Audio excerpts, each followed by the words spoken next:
Yes, guys, we're back. Another episode of the Blue Balls podcast. I think this is episode 8. And yeah, I know it's been a little bit depressing following Chelsea over the last week or two, but at least this show's back. We're going to go through all the latest topics of the last week following Chelsea. Obviously, we're going to start with the Real Madrid loss. Our last Champions League game for what's probably going to be the next 18 months, but it might be a necessary evil for us. Gonna delve into it all, but before we start, as always, if you guys haven't done so already, hit the like button on your way into the video. Subscribe if you haven't done so already.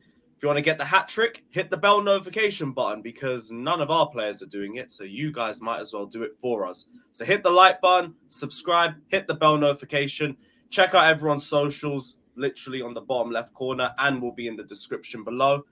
And yeah, welcome to the Blue Balls podcast. Fata, how's your week been, bro? All good, all good. As always, stay healthy. And yeah, it's been rough April though. But boy, there's gonna be lots of discussion after the knockout yesterday. Hear that. Making a debut onto the show, it's Nina. Hope you're doing well. Hope the week's been as well better than the game, I guess. Oh, you're on mute. You're on mute. Great start. Thanks for having me on. Like you said it yourself, pretty much. You summed it up. It's just draining being a Chelsea fan right now, and it's not really going to get any better. So we can just look on to next season already because, it's just tiring, really. Same thing week in, week out. We're used to it now. It's just the mood is just the same. Yep, feel like we're in a circle of just the same crap every single week. Yeah. I feel like I'm running out of words for it myself. Kev, what were you saying? How's your week been? I don't let it affect me anymore, I just crack on, just get on with work, family life, Chelsea's just irrelevant to my happiness now.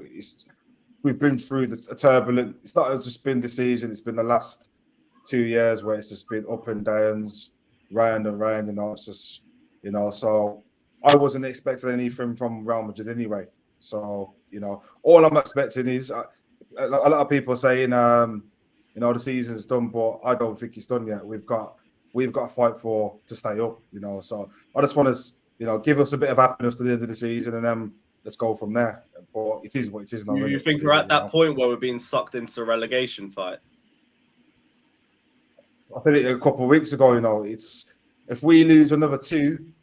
And say Wolves and Bournemouth, teams just below us, pick up points, we're straight in it, aren't we? And like I said, other teams are picking up momentum and we're on a bit of a downer. So it's got to be difficult for us to, get out of this little bad patch. So this game on the weekend's pivotal for us to obviously now get the momentum, get to the 40 points and just start looking to go into, we probably could still finish in the Europe places if we go on a little run now. But it's just down to the mentality. I feel like the European places are done now. Like I think we're 9 points off Brighton, and they've got 2 games in hand on us. And it's like we've already got to pull up 3 wins. With the fixtures that we have coming out, I don't even know where we get 3 points. Yeah. I don't know what we do for the rest of the season. It's like we're on flight mode at this point. It's peak. It's peak. Yeah. Yeah, it's just dead. But another thing that's dead is our Champions League. 2-0 loss to Real Madrid. I don't really know how to feel about that performance because I came out of it thinking, why the hell did we set up that way? But now I've had some time to think about the game. Did we set up poorly or did we actually just set up okay and there was just no real focal points or attackers that could have actually helped us get the goals that we needed to set out? Like, Nina, I'll come to you on this because I feel like I'm in 2 different minds about it. The lineup was not set up for us to win, but you look at the way that we played, we did press them high up the pitch, try and make mistakes, try and get mistakes out of Real Madrid, and it did work to an extent.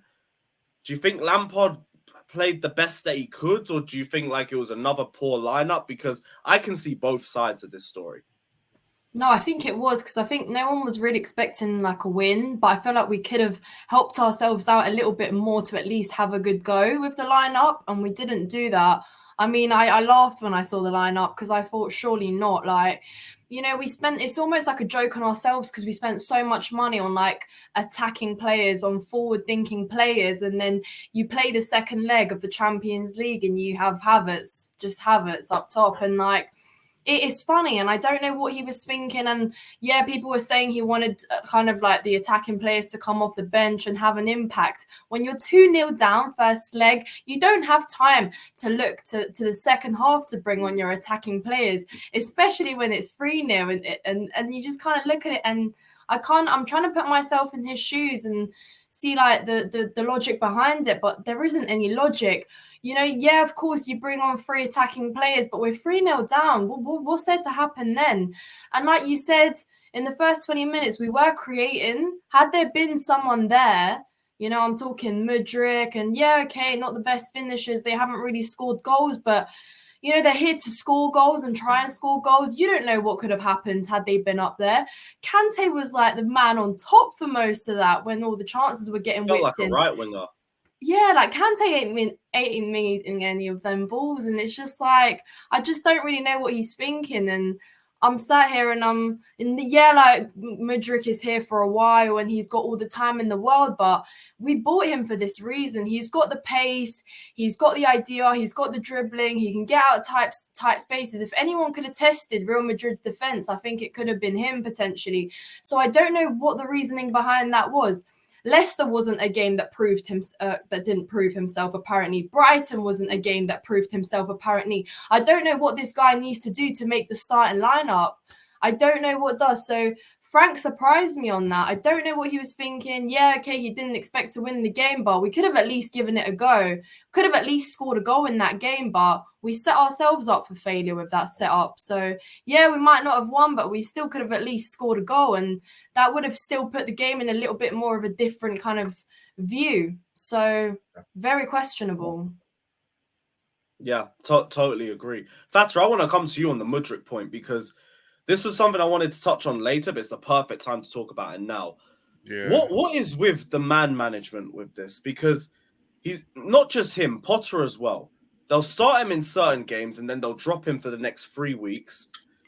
And then they'll have a performance like against Brighton where I thought he was our best, not even forward, just our best outfield player. Some of the performances that we saw were just so crap. And then he's rewarded by being put on the bench and brought on with about 30 minutes left. And I get his end product when he came on wasn't great either. But I think as a player, your confidence is probably in the bin if you have a performance like that and then you're not even rewarded with a start in the next game. Like there's just zero consistency in it. I said this in Madrid away, and I feel like when you're up against Real Madrid, you do need that kind of runners that can cause some troubles in the defensive end. I feel like we need Mudryk in that second leg big time from the first minute because I feel like the weaknesses is there. Carvajal or as much alone as Camavinga yesterday, they were not that good at all. And I feel like if Frank Lampard if he would start Mudryk in that game alone, I think it could have been a different game. And it just goes to show that maybe some managers like Potter and Frank Lampard didn't rate Mudryk that much, but I do feel the next manager, whoever is Nagelsmann, apparently is the main favorite right now to become next manager of Chelsea next season. I think he will get the best out of Mudryk, that's for sure. And I think with the Frank Lampard on a daily game basis, we've got 7 games left this season. I think it just goes to show that I think he wants to motivate him and get ready for him for the next season. And I can understand why Potter and Lampard benching him. I just think that when you got price tag like that, you do need some sort of performance out of him. Yeah, I feel like he just needs to be given that, not even an opportunity. It's more like belief. Like give him a run of games, let him try and get into the flow of things because he hasn't had that opportunity. I got it around the start because he didn't have his season ended in November. He didn't have a World Cup. He was basically in his pre-season when we signed him. So you do have to build him into sharpness. But everything from around March onwards, it's like, no, you could be giving him a bit more of a run of games, especially seeing as Lampard loves to favour this 4-3-3 that we've been doing. Granted, we haven't done it in the last 2 games against Madrid. I low-key feel like we would have been better if he was starting. Use the first leg, for example. João Felix has the opportunity in the first 2-3 minutes of the game, but because of his lack of pace, he can't really get past the defender. Mudryk is breezing past him and he's getting a shot on goal. Same thing for this game yesterday. We're playing what's like 5 midfielders, because let's be real, Havertz likes to drop deep or just roam everywhere. So he's spending half the time on the wing, so you don't have anybody in the middle. You're putting balls into Gallagher, you're putting balls into Kante. I'm not even annoyed that they're missing chances because these guys are midfielders. They're not meant to be playing that I just hate to add this word, favoritism. I hate this word. You know what?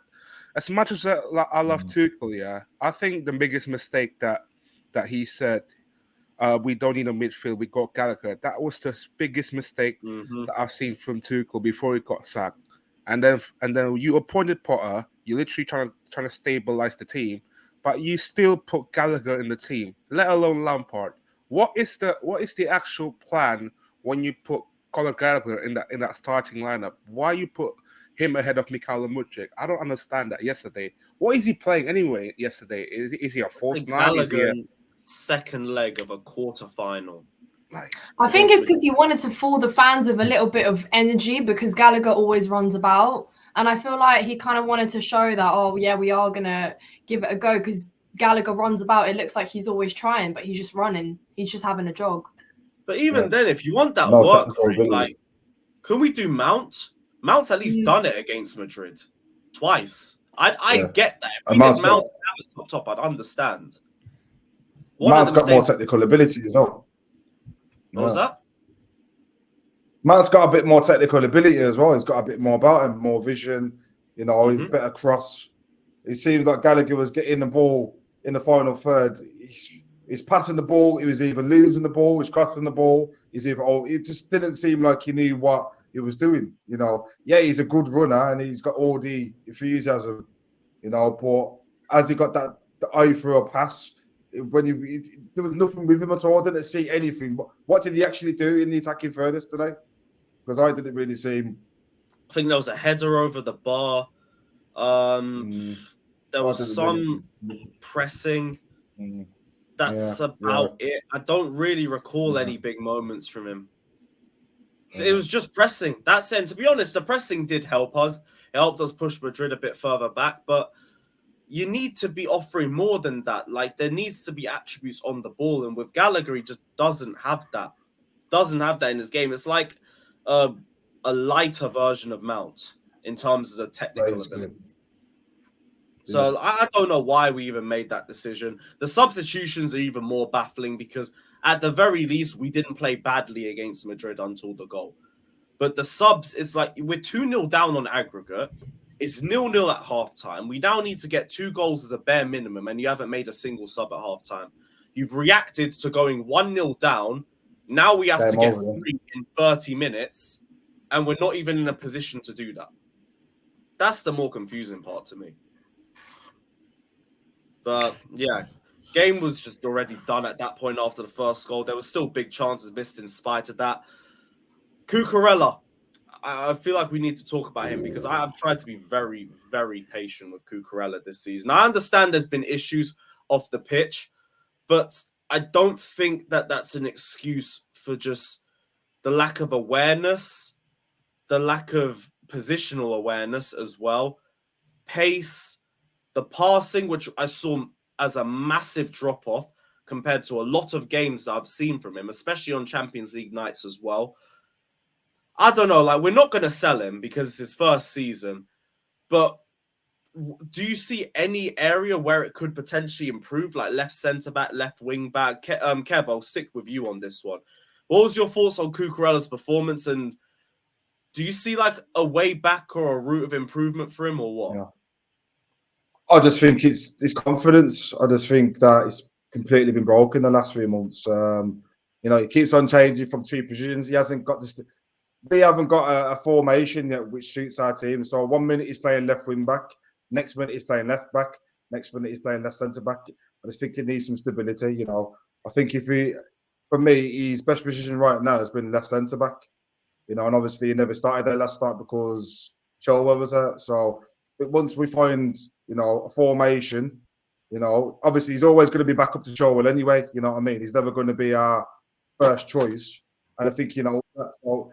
Just thinking his confidence for him. I think once he gets a run in the team in a position, I think he'll probably start improving. But right now, it seems a bit negative. Like last night, a lot of the passes are always sideways and backwards. We never really reads the game properly. Rodrigo was having a field day on the right hand side. Doesn't really seem to look over his shoulder. He doesn't read the game properly. So I think he can improve, but I think confidence as well as anything.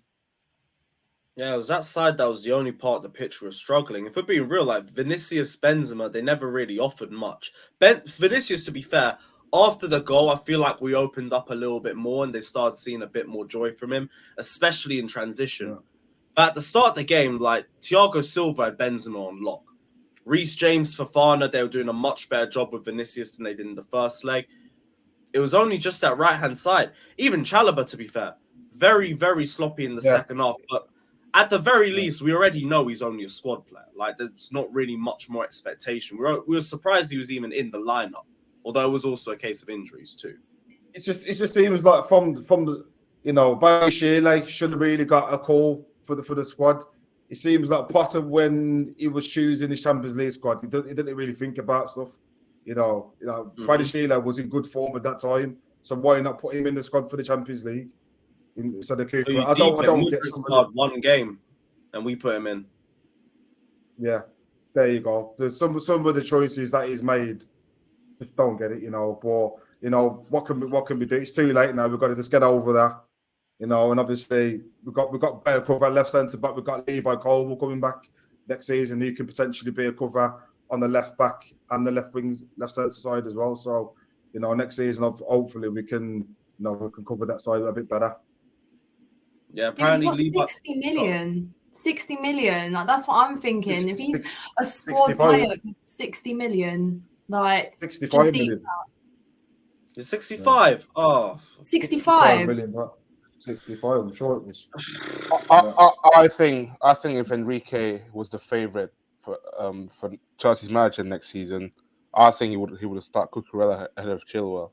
But now it's gone out the window since Nagelsmann was the favourite. Now I think he's preferred more towards Chilwell than Cucurella. Then I'd be surprised if anyone picks Cucurella over Chilwell at this point. There was a debate at the start of the season. Not anymore.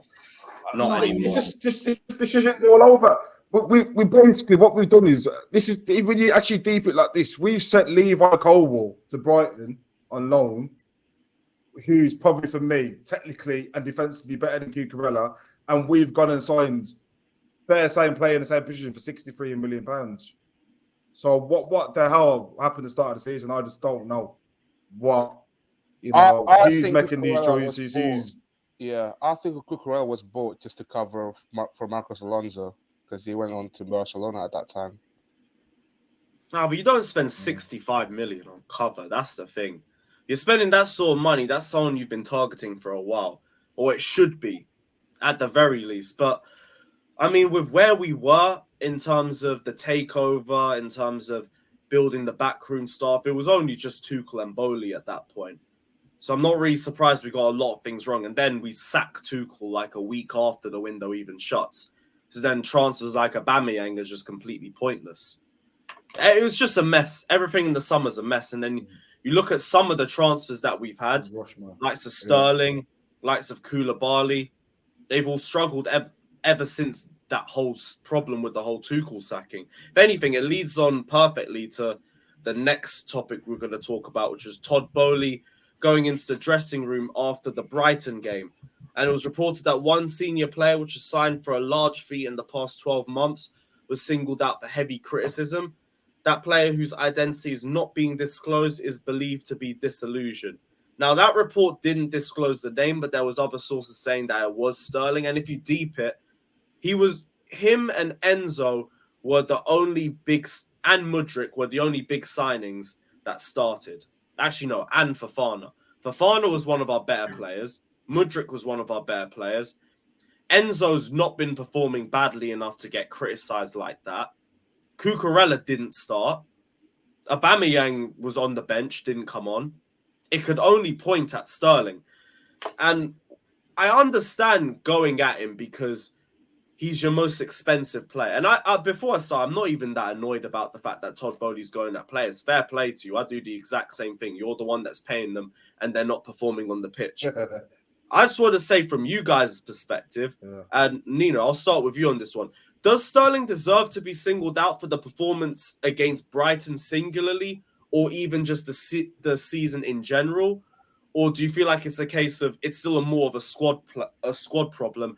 And if we're going to be going at Sterling, we should probably be going at about another 10, 15 players as well, because there's a lot of them that's culpable for it.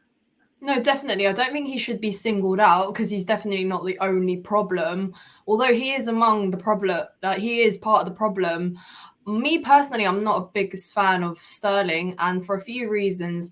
Where is this Prem proven forward? Because I haven't seen it. I think one of his most memorable, terrible performances probably Arsenal, Brighton as well. I mean, that was terrible, but if you've played against Arsenal more times you can count, we got you because you've got the experience up your sleeve. Yeah, okay, you weren't first pick for a while under Pep. At the end, that's why he got rid of you. But for me, Sterling's attitude isn't there either. And at times it just looks like he'd be rather anywhere else than in a Chelsea shirt playing for Chelsea. That's my issue with him. I've seen him walk on a counter-attack too many times. Just too many times. And yeah, that performance against Brighton was shocking, though I don't agree he should have been singled out. Obviously, we don't know what's going on in the dressing room. We don't know if there's a deeper problem where obviously we won't know. But fair enough, if Boehly's going at players, okay. I mean, some will argue that's the manager's job, but we've seen that the manager hasn't always been this season the biggest leader in the dressing room, not a leader at all. Whichever one you want to go for, Potter, Lampard, same thing. So for me, it's more of like a maybe I don't know. Is it confidence? Is it skill? Is it quality? Because Sterling's meant to have quality. How many goals has he scored, by the way, for us this season? I think 3, 4, 5, 7. 6 or 7. Well, okay, I thought it was less than that, but still, like for the amount of playing time he's got, his experience, considering he's played in the Prem, whatever, all of that jazz, I ain't seen none of it. He's not a convincing player for me. And like I said, he walked. In most of those recent games he's played, he's walked. And yeah, he can't be singled out. He's not the only one, but he is still part of the problem. You know what the funniest thing about that is? I watched him when he came on against Madrid. And just like you said, he walked again. I think it's straight after that as well. Like, if Boehly singled you out, I want to see you come on and I want to see you try and make a statement. He came on, he was crap. He was. I think he expected to be a regular starter. I think that's the thing. Obviously, he was out a little bit because of injury and stuff. But I think with him, it's the fact that he's pretty much being not first pick as well again this season. I don't know, but for me, it just looks like he just can't really be bothered. And yeah, I mean, I know no one can really be bothered this season, us fans at the top of that list, but for you, you're getting that salary, you're getting that, like, we paid that price tag for you. We bought you for the experience, we bought you for the goals that you used to score, we bought you for the creativity, but can't lie to you, I've only seen that in a handful of games. And yeah, fair enough, we bought attacking players from other leagues, but you've been comfortable in the Prem for this long. Come on, like, is it just because you don't want to be here? Are you just going to sulk over not being first pick? But like you said, that if you're getting singled out, you should have everything to prove in that next game. Prove that you could be a starter. Prove you should be a regular appearer in the first starting lineup. I don't know. Yeah. Was he bought in the beginning just because like Thomas Tuchel was a proven Champions League winner? He was bought into that kind of dreams that Thomas Tuchel can take him where he wants to be. You know, like the Champions League is literally the last piece of the puzzle that he didn't have in his trophy cabinet. That's what my perception is at the beginning. I think he moved partly because he didn't think he was getting the respect that he wanted at City, or in terms of game time as well, which was a bit weird because he was still starting most games. Like, he was their second highest goal scorer that season. He had a considerable impact on the squad and he had the minutes to show for it. Partly as well was him moving to London. He's based in London. He was born in London. All of his family's here. So it's easy for him to move to Chelsea and he's closer to his whole family. That's why he signed a 5-year deal and everything. But Tuchel also had a better idea of how to utilize him, and that's the only defense that I could give to Sterling. And he was playing a lot better under Tuchel. I don't think we play him in the right position. He's more of a inside forward, and you just have to focus on getting him the ball in the box, not picking it up deeper. But same way, this is the worst Chelsea attack in 99 years. And if you can't get into this team, that says a lot more about your performances and about your ability, because there's been a lot with Sterling that's just really disappointed me. In terms of the leadership, he's meant to be one of the veterans in the dressing room. There's the take-ons, for example. I thought Sterling would be a much better dribbler than what I've seen this season. He cannot beat a man to save his life. The finishing, I'm not too annoyed about. We all knew he weren't a great finisher. Welcome to Chelsea. So you fit in well with that. But everything else I thought would be a little bit better. And that whole thing to me is just disappointing. Kev, I don't know if you got any other thoughts on the whole Sterling front. When we signed him, I said there was Gabriel Jesus, and there was Sterling available from City at that same time. And we was linked to Gabriel Jesus. And when he went to Arsenal and then we signed Sterling, I was like, what the hell have you done? You've just basically signed the worst at the two, because even at City, most of his goals are tap-ins because he's played with Bernardo Silva, De Bruyne, David Silva, Foden. He was getting all the assists, getting most of his goals put on the plate. So when it comes to Chelsea, we've only got probably James or Mount that are really creative players. So I knew straight away, he wasn't going to bring. He's not going to carry the team on his back. He scores goals when the ball's put on the plate for him. So it was a disaster from the start. And when I found out he was on 350 grand a week, this is where there's something upstairs ain't right. There's some decisions that was made during the summer. What are they going off? They're going off stats. They're going off. I said these scouts had to see these players, because when I've seen him at City, he's never actually done anything to excite me. He's not that kind of player that's going to take a few. He's not.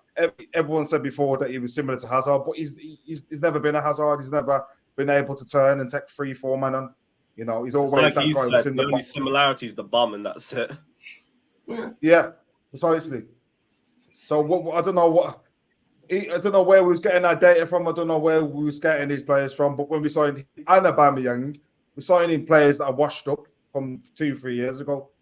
So every single bit about me suggests that during the summer it was all rushed, and I don't know who was giving the information to the board members, but everyone needs to be sacked as well. Because it was the summer. It was rushed, but I think it was a bit understandable too, because we did still have the fallout from the takeover. That didn't really get sorted until about June, July-ish. And then you got to go scouting players. You don't just rush it. Even though you don't just rush straight in and jump into the deep end. You probably work with what you got. Keep Tuchel for one. Work with what you got, and then plan for January. Not just. So you'd rather just cancel, just like going for nobody. What we're going to do now. Would you rather just not work with what we got? Because at the end of the day, we still had Ziyech. Sorry. Would you have rather we just not gone in for anybody then, or just gone in for one or two players? Just one or two players. Just one or two players. Because we still had decent attacking players at that time. I think the only thing we needed in the summer was a striker, and maybe ship a couple out. And we haven't signed a striker, and we've signed every single winger under the moon. Doesn't make any sense. Doesn't make any sense whatsoever. See, I get that, but I really feel like we could have done a little bit more of Aubameyang this season. I think we hung him out to dry with Mount and Havertz. There's zero creativity in that. Mudryk, Enzo, like I would say Felix, but he's just a bit too selfish, honestly. But we have better players in our midfield and attack now, and I do think we would have got more out of him as a result, at least a few more goals. I get it. He's not the same player as Arsenal. He ain't going to offer you anything off the ball. You have to just feed him chances on the plate. With the limited chances we gave him, he is scoring from them. I just don't get why we don't even utilize him anymore, because we see how much we need an attacker in these sorts of games. There's better strikers in a 1 mile distance from Chelsea in Mitrovic Alexander Mitrovic, he was at the game last night. I'd rather have him than Aubameyang. You know, someone that's going to offer you something. He can back into a player, hold the ball up, score headers, scores all kinds of goals. You know, Ivan Toney. There's better players that we could have put the money into than Aubameyang. If you see what I'm trying to say, I think their philosophy is that they was probably looking at Aubameyang as thinking they're going to make money off Aubameyang with shirt sales.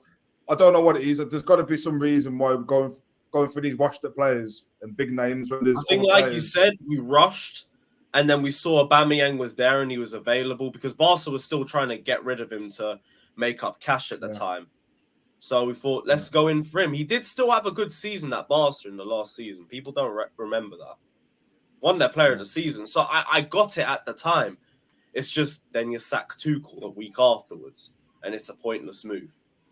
But I don't understand why we didn't at least try him out, just at least for some of them games. Like, I understand, like, yeah, okay, you're not his biggest fan. I'm not Aubameyang's greatest supporter either, but some of them games literally screamed we need a man in the centre, and why not play him? Like you said, we now have a little bit more of the creators, you could say, Enzo, like João Felix. These are some players that could have provided at least some sort of service, or players that can at least like put a ball on his head. Like we've seen Enzo with the over the defensive line assists, like some of that type of thing. But no, like, I don't know. There obviously is something bigger there, and I'm sure Aubameyang's probably not dying to play for us either. See, there's just a little bit of a repetitive pattern. It just doesn't seem like they really want to play for Chelsea. Like it just goes to show. But I don't know. Yeah, I definitely think it was more of a rush thing, and we thought, yep, they've played for the Prem, box ticked. Yep, striker and attacking player, box ticked. We'll address the rest next year. Let's just bring him in for now. Like they'll excite everyone. Yeah, I think the mess would have already been damaged since the summer. And when you don't trim the squad less than a 25-man squad, that's the issue that you're gonna have. And I feel like if you're in Aubameyang's position right now in the January, before even we face that Dortmund game, I just think left him out on the dry is literally the worst decision I've seen for a long time. Like, how can you bring on Mudryk, Enzo, but you don't have any clinical striker number 9 along with him? What was the point of that Fofana then in that case? It's another one. I ain't heard that guy's name in weeks. I hadn't heard that guy since Fulham game. Was it Fulham game or Southampton? He played with the under-21s, isn't he? He played against Fulham last, didn't he? Yeah, he came off the bench, nearly scored. Yeah. There was the Southampton game. He got taken off at half-time, so Potter could put Mount up top. And you haven't heard from him since. I don't really get that one, but that's another striker for the future at least. You kind of have him in the same position as Broja. But even then, like, there's some games where you could have utilised him. I just think there's a lot of question marks over the way Chelsea's been managed this season by Tuchel, by Potter, Boehly, Lampard. Everything's just been a giant mess. And to be honest, that consistent level of mess is probably the only reason why we are in 11th, because realistically, a club at this level shouldn't be anywhere near that, even with the players that we have. It's just been constant mismanagement, a constant change-up. We've had 4 managers this season. It's just been an absolute mess. On the whole thing with Boehly going into the dressing room, does anybody actually have an issue with that? Because I've seen a lot of people bring this up and they're saying, oh, leave the football stuff to the footballers and all of that. I actually like it. I think it shows that you give a shit about what's happening on the pitch. It shows that you're aware of players that are performing or that aren't performing. As long as you're not getting involved in tactics, I don't really see an issue with that. Kev, I see you already shaking your head. What you got to think is, though, these guys, like the Boehly especially, he likes the limelight. You know what they're trying to do now is they're trying to show us fans that they're trying to do something. They've already made mistake after mistake after mistake already. You know. No, but they've done it all the time. It's more of it wasn't just a one-game thing. They've gone frequently. I've seen them go to training sessions and that. Yeah, of course. But when you've just brought a club for how many billions of pounds, and when you've just spent how much millions of pounds in the space of a few months, you're going to want to go and see what's going on. But it's not papering over the fact that they've made the biggest mistake ever in sacking Tuchel start of the season. Why would you do it? Just because you can't agree on tactics or agree on transfers? You want to go and sack the best manager, one of the best managers you've had. You've already fucked up, and now we're not going to be seeing that team in the Champions League for a few seasons. You know, most of the players want to leave once again. The mess has been made through your own fuck ups. You know, so yeah, okay, going into the change room, going to training, yeah, it looks like you're bothered, but you've already fucked up already, so it doesn't do anything for me at all. You know what? For them to put this right now, they've got to go in the summer and get a Jose or an Enrique or a top class gaffer, and you know, and not have too much say in transfers, and let the manager do all the dealings and get rid of all the players, and then let the football do the talking, and then you'll be back in the good books. But just because you walked across the pitches to the change rooms, that's not going to do anything for me. You've already fucked up big time. I feel like he's trying a little bit too hard. Like Kev said, like it's because he's trying to pick up like some of the mistakes and stuff that he's made. He's trying to recover some of the mistakes. He's trying to like kind of put on a show for like the fans a little bit as well. You know, obviously he's got the money. Like he's been kind of buying us all these like big names, like exciting us in the transfer market, doing all of that jazz. You know, putting flags in the stands to bring up the atmosphere and all of that stuff. And I get that he is obviously, I do believe that I want to believe that he's got the club's best interest at heart. But had he made the right decisions, he wouldn't have to be going into that dressing room, because he would have the right manager there in that dressing room to make those, talks to single the players that he needs to out, to talk and to discipline and whatever he needs to do. He wouldn't be having to do that job, because frankly, like typically it's not the owner's job. You know, that's why you've got the manager. That's the one that's the guy that installs discipline. That's the guy that, you know, sets the standards in the dressing rooms, works directly with the players and knows the players best. And I feel like the players didn't appreciate that either. I feel like there's a lot of them, obviously they've not openly come out and said it, but I feel like they kind of feel belittled, maybe like a bit patronized as well. But I feel like they're probably not earning his respect as much as he like thinks he is. And like we've seen Boehly kind of be out in fan spaces a lot. You know, he gets involved like on Twitter, like he speaks to fans at European away games, whatever. Like you can do what you want. Frankly, you're here to make this club your own. This is your regime. Like you want to kind of scratch anything that's left of obviously Roman's era. Everyone knows that, you know, we miss that, whatever. He's here to try and like kind of pick up the pieces a little bit and make that his own. What he does is his decision, but there are certain things that come across as you're just trying to fool us a little bit, buy yourself maybe some time or just spend some money to fool us, if that makes sense. And yeah, I don't really know. I don't know how I feel about that, but I do feel like he is trying a little bit too hard.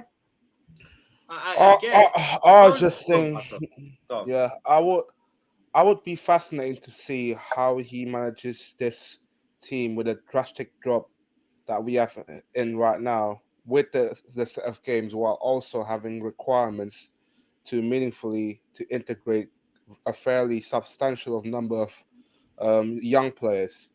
And the get out of jail free card for me is that sending them on loan for a year is both wasteful and increasingly impossible to manage that with the current rules in the market that we have now.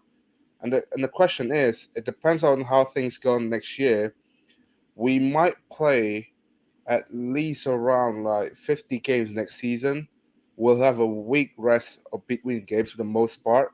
I think what Boehly's trying to do is that he wants to stabilize the ship in that dressing room by establish a fairly rigid starting 11, get the players that he wanted and let them develop their cohesion and also motivate them in that case. And then there has to be like some sort of a squad planning before that the new manager coming in anyway.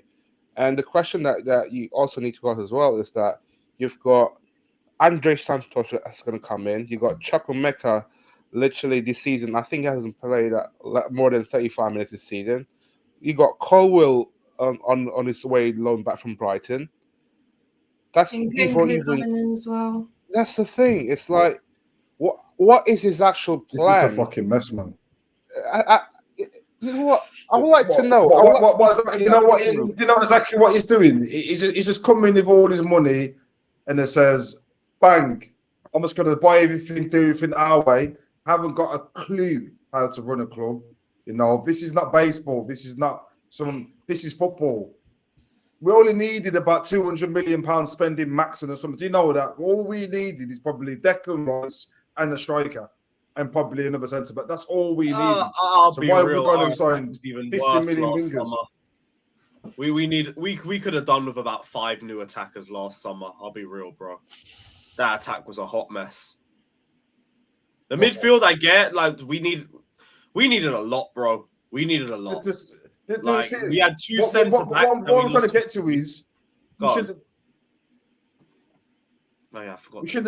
cleared out some players in January, clear out some players in the summer, and then go for your targets. Not keep all of them and then sign another 5. Because what's happening now? There's an unbalance in the dressing room. You're seeing Ziyech is just getting brought in out the blue. But Ziyech, what the hell is he even doing in the squad? You know, we need to clear out some of the deadwood and then bring some money. Not just, have players that don't want to be there with players that are new, players that have been there for a long time. It's just the changing rooms all over the place. You can imagine walking in that changing room. You've got 4 or 5 moody characters over there. You've got players that want to be there over there, 3 players over there. The changing room's a mess. And obviously it's having an effect on the morale. And obviously you haven't got a good manager that can do everything right now is a mess. But I blame it on the board. It's Boehly's fault. Totally. Thiago Silva said it himself. There's no strategy. Like, he told us all there is to know. Like, there is no strategy. Like, it's all just kind of irrational decisions being made at different times of the season. They come with their own consequences, but frankly, the outcome is one. We're crap. Like, it's all a hot mess. And I literally believe that there was never a plan B to, like, Graham Potter. Like, yeah, okay, 5-year deal. Like, Boehly, I don't think saw or potentially anticipated that this could have gone terribly wrong. Like, did he in his mind think that, yes, Graham Potter is going to be the man for this long-term vision? I'm going to see him through. Like, he's going to carry this team into prosperity. He's going to be part of my new regime, whatever. I don't truly believe that there was ever a plan B. And that's why it took so long to realize that Potter wasn't the man. That's why the sacking came so late, because frankly, there was never, ever a plan B. I don't think that Boehly saw this coming. I don't think that he thought that the ship could literally sink so terribly. That is why the Lampard decision was made as well immediately. He thought, right, let's go. Club legends. Yes, the fans are going to love this. The players are going to, lift. The spirit is going to be lifted in the club. But there was never a strategy to it. And now he's buying himself time to think who is going to be good. Like, which manager can I have? And, I don't know who he's taking advice from, but to make that decision. Now he's buying himself that time, and I don't know if there is a strategy to that. And obviously Thiago Silva came out and said it himself, and I think we're seeing it. Like, the players have never been this unhappy at the club. Like, I've never seen Reece James, Thiago Silva have their heads so low into the ground, like literally buried underground.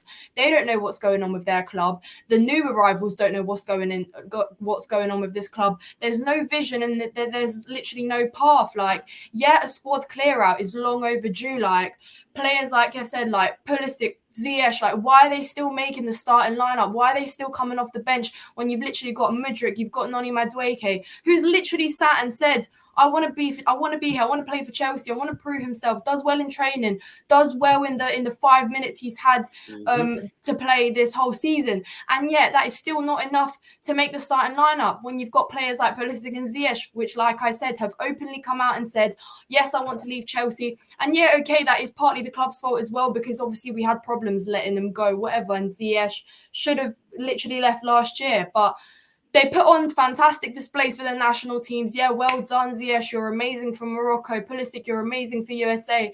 Fantastic. And not seeing any of that for Chelsea. Like, you literally come in, bring a different shitty performance, yet you still get picked over these new arrivals. Who cares if they're here for 7-8 years and they're going to get all the playing time in the world? You're not letting them settle into this now, and you're not letting them kind of you're not trying them out. You're not seeing to foreshadow which players you're going to bring in to summer to suit their playing style, to complement them, because frankly you're building a future team around these players. So why are you still playing the players that are literally about to and meant to leave? Like, I just don't understand, and there is no reasoning behind it. Like, if it's for, oh, we'll let them play like whatever they've got left to play, well then that's even worse, isn't it? What's that showing to the new arrivals and the new players? Like, it's just all a mess, and there is no structure to it. There literally is no structure to it. So, like, even someone like Pulisic, who I'm going to go back to last year, cost us. I literally want to say, like, in the FA Cup final, in the Carabao Cup final, some of them wouldn't even have gone into penalty shootouts if Pulisic had at least scored some of them goals. Like, he cost us so many chances. Yet here we are sat now, and I know he hasn't had the most playing time this season, but I've still seen him in enough starting lineups, and I've seen him come off the bench enough the times last to league produce game. nothing. Yeah, okay, he's a good dribbler. It means nothing. So is Nani Madueke from what I've seen. You know. Wow. Oh, we're a mess. I just think that. You know what it is? I think before we sign any more players, like, just get them out, because what we don't want is, just think about it. You know, when you start a new job and you like the job, and you got people that have been there 10 years, yeah, and they don't want to be there, so they put a negative, yeah, you don't do that, or they've got a grumpy face every morning. You can see what I'm coming to. So imagine if you, a new player, and you walk into that training, and you got Ziyech, Aubameyang, Pulisic, you got about 4 or 5 players that don't want to be there. It's going to have effects on you as well. It's toxic. It's a toxic environment right now at Chelsea. So I think before we sign any more players, get rid of the players that don't want to be there, get the players in that want to be there, and then we can start forming a happy environment again. Because from what I can see, even with Mount's situation, he's walking around the pitch every game for a reason. He's showing us what's going on. There's something going on in the background that is clear to see. There's a breakage in the change room, and it's down to the owners there to clear it all out and get some more men in that want to be there. And then next season, hopefully, with a better manager, I think would be right. But if we carry on with these players, if we keep Pulisic, Ziyech, Aubameyangs, and because I have another 3 or 4 men that don't want to be there, it's just going to be the same shit next season. Doesn't matter who we sign. Doesn't matter what manager we get. It's just going to be the same thing again. I see it with the contract. I see it. We started handing out 5, 6, 7, 8 year contracts. I see the vision there with, we're going to build a team around the youngsters and these players that are going to be at Chelsea Vision for a while.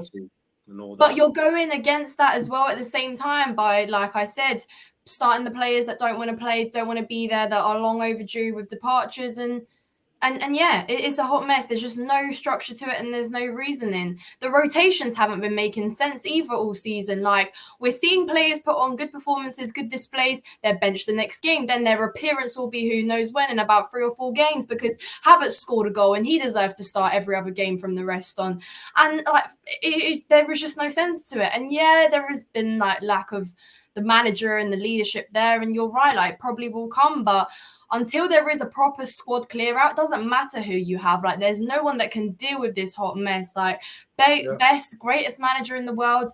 It's like trying to get rid of a bad smell. If you spray perfume, it's not going to go away immediately. Like, you need to address the deeply rooted problem and go from there. You can't keep buying left, right, and center. If Boehly thinks splashing cash fixes problems, it doesn't. You've got to get rid of who needs to go. Period. How many players that we have right now? That's a great segue. That's a great segue to the last part of the show. Because Lawrence Stewart and Paul Winstanley are set to be in charge of the summer clear-out. The one thing that we've all been wishing for the last year or so. Chelsea need to get rid of up to 10 players before the next manager starts work. Now, we've spoken about the clear-out. We all know how necessary that is before we even bring players in. If we want to talk about 10 players that we think should leave, let's try and make our own little list. Obviously, we'll start Ziyech, Pulisic, Aubameyang. That's 3 names already off the bat. Kovacic, I think Kovacic is another one that will be leaving. He's got a year left on his contract. Doesn't look to be re-signing. And personally, I think he's already mentally checked out. Do you think he'll get signed by a team in the Prem? I think City could come in for him. I've heard rumours of that. If they come in 40, 50 million, I think he suits them. United maybe. I can't lie. I think United Kovacic can is go for anyone. It's I not. think It's United not been can the. Mount if they go for any one of them, because like Mount suits more the type of midfielder they're looking for. They need a pressing. No, go on, Gav. Yeah, I just think Kovacic this season has not been the cover that we know. Nowhere near it. Kovacic used to be for me the best when it comes to one-on-ones and dribbling, taking the player from the defensive areas to the midfield into the attack. He was the best. Now he doesn't seem like he's lost it now. He doesn't even want to be here. And a few weeks ago, I did say I'd keep him, but now just time for him to go. This is the thing you can see by people's body languages. You can tell by just that. We're seeing players that was always smiley and happy a couple of years ago. Now, when they come onto the pitch, there's the total over end of the spectrum. So Cover's gonna go. I think Mount's gonna go. Also, Gallagher as well. He's piss poor. I think Kai's got to go. Ziyech has got to go. Dave's got to go. Asper, yeah, that's another one we should add to that. No, that's Who else did you say? We're still trying to get to 10. We've got Kova, Ziyech, Oba, Pulisic, Aspi so far. Havertz, Ziyech. Yeah. How'd I forget him? Ziyech and Kai. Gallagher. Gallagher. I think Gallagher's definitely going to leave this summer from what I'm hearing. How many is that so far? Yeah, he's got to go. Kova, Ziyech, Oba, Havertz, Pulisic, Aspi, Gallagher. We've got 7. Loftus-Cheek. I think Ruben stays. I won't lie. I think he stays. I know, man. I could see him run down his contract. I say Ruben Loftus-Cheek just purely because the FFP come into play. That you know what I'd say instead? I'd say Chalobah. I think Chalobah goes instead. I really think Ruben stays. It's not even necessarily I want to keep him at all costs. We need to sell at least 6 homegrown players to avoid that FFP.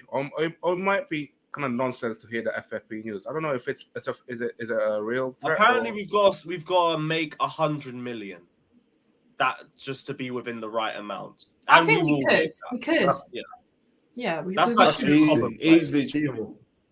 That's easily achievable. So I wouldn't even worry too much about FFP or a transfer ban or any of that. It's not going to happen. We'll be fine.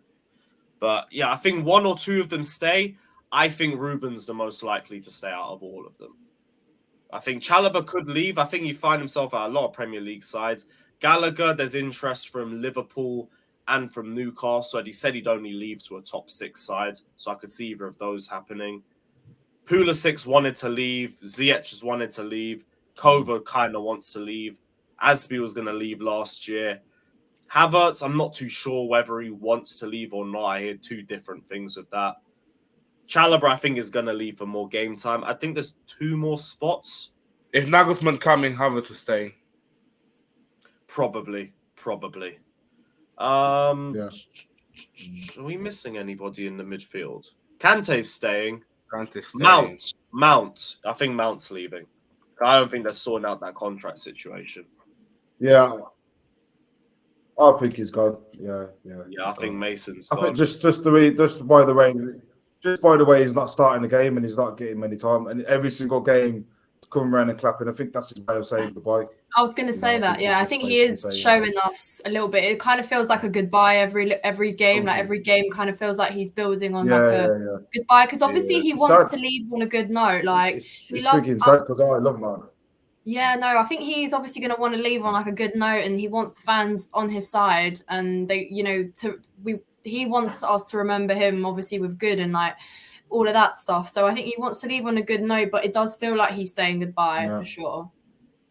Yeah, now you mention it, I definitely see it like that. I thought it was like him trying to show the owners how much the fans mean to him and the other way around, but I could easily see that as a goodbye too.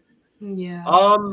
Last one I think could be Mendy. I think Mendy. Shit, I forgot about him. I forgot he exists. But Mendy's definitely gone. Yeah. They ain't sorting out. I'd rather get rid of Kepa. I'd get rid of Kepa. Really? I'd get rid of Kepa. I hate Kepa. I hate Kepa. Both. I'm fine with that. Funny thing is, Hey, Funny thing is, you say Kepa. I've seen Might as well. Kepa conceding exact same amount of goals in 2018, 19, 2020, 2021, 22 and 23 under 4 different managers. It's literally it's What, just a long single shot? failure for him. Like, He's just shocking, man. He's just. Guys, I'll it's be because real he though. wanted to be manager the whole time. Like Kepa, he's been Mhm. asking for that managing spot a But while back. low key, that's why Yeah. I would kind of keep him, because I think he would be decent as a number 2. I think he's good in the dressing room, and also I don't think we're selling him. We tried put him on the market last year for 30 million. Nobody came in the entire summer.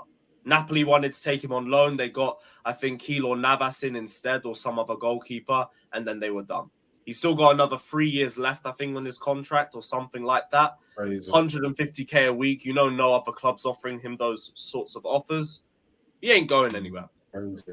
So I think if one Apparently, goes, we're linked to that. If we get Enrique, though, apparently we're going in for the Atletico Madrid keeper, the Oblak. Apparently, He's- Enrique's he's, off the table now. yeah, they had another round of talks, and they're cooling off on We Enrique blew it. now. We blew it. And I personally, Nagelsmann out or of who was discussed, would have preferred Enrique to come in, but I guess that's done now. Same. You know, I wanted it's, the manager with one set system and not just switching every week or two. it doesn't suit you think with Luis Enrique, he's going to want to take control of everything, and he doesn't suit their model. Obviously, with Nagelsmann, he's probably more of a person that's going to, dictate to what they want. If you do that, he's going to do that. I don't think Enrique is that kind of guy. That's the reason why they're not going with him. That's the only reason why I can think. Because if you've got Enrique and Nagelsmann, look at the CVs. Look at Luis Enrique's even. I heard it was reported that he wanted a lot more power and control than what Boehly was willing to offer. And if that's true, it's not really a good look. No. no, I heard that he was disappointed that we got Lampard in and that he was ready to come in for the second leg of the Champions League, but I don't know. It's just a rumor, I guess. Oh, so we actually had someone who... See, I get why Boehly's not really rushing it, because that's the mistake he made last time. He sacked Tuchel, quickly got in Graham Potter, thought it would solve everything, and it didn't. That's the only reason why I understood Lampard coming in. Everything else, it just didn't make any sense to me. But if Enrique was there and he was ready, like, the guy allegedly had full PowerPoint presentations on each player and how he was going to improve all of them. Like, we'd actually have someone who would coach these players and improve them. We haven't had that in ages. If anything, that's a big reason why a lot of these players are stagnated. So it's annoying, but it builds into what we're already saying, that we're just a mess. And wasn't he recommended by Luis Enrique to the Vivell and that? Was he the one? No, Vivell was recommending Nagelsmann. Yeah, because they worked together at RB Leipzig. So Vivell was also the one pushing for Potter to get sacked. He was calm until Vivell joined. He's been saying he didn't want him in from the start. And, like, the game's just kind of proved it as well. Yeah. But I don't necessarily mind Nagelsmann either. Like, he has got a good record. The only thing I question is his man management, because he seems to fall out with a lot of big players. Fell out with Lewandowski, Mane. I think there was something with Neuer as well before he left. That's my worry. Everything else, though, I'm willing to be. He's only young though. He's only 38. So the same age as Thiago Silva. He's but we need someone that won the Bundesliga. Go on, Nina. I was gonna say because obviously Enrique's worked with like big names and stuff, big egos, whatever, all of that jazz, and like. Right now, we have like a bunch of individuals. They cost a lot of money. They've all got like high self-esteem. They all want game time. And I think Enrique would have been good in kind of managing that. Obviously, like you said, I don't know, I kind of have concerns about Nagelsmann with that, but we need someone that can kind of settle them in and make them work as a team rather than as a bunch of individuals. And I think Enrique would have been perfect for that job, but hey. Enrique is the one. Him and Joel say over that Nagelsmann every single day, but like I said, they're going to go for a manager who suits their model. They're not going to go for the better manager. It's the manager who they can have more say on, and it's going to be Nagelsmann. And all that's going to happen is it's just going to be a disaster. It's just going to be the same old, because like you said, he's proven to be falling out of players before. He's falling out with big foot. So how is he going to come to Chelsea and manage the egos that we've got in our changing room right now? No, but I think that's also why we're trying to like lower the age of the squad too. And I think that's where you might start to see things improve a little bit more. Next season, I think, is going to be a very good season for us to start to consolidate ourselves a bit more because we're going to have one game a week. There's not going to be a lot of competitions to focus on. Hopefully, we've cleared out a lot more of the deadwood by that point. Maybe things look a little bit better by then. If things don't look better by next season, then things are really going to start to turn toxic for Todd Boehly, for the board, and just for Chelsea as a whole. But that's all speculative. We have to see what happens when a new manager comes in. We have to see what happens within the summer and then just assess it all when it's done by then. But, guys, it's been episode 8 of the Blue Balls podcast. It's been a very, very good discussion as well. Big up to Fata, big up to Kev, big up to Nina, making a debut as well. Let us know all your thoughts down in the comment section below. As always, don't forget to like and subscribe to Chelsea Fan TV. Check out everyone's socials, like, subscribe, and as always, up the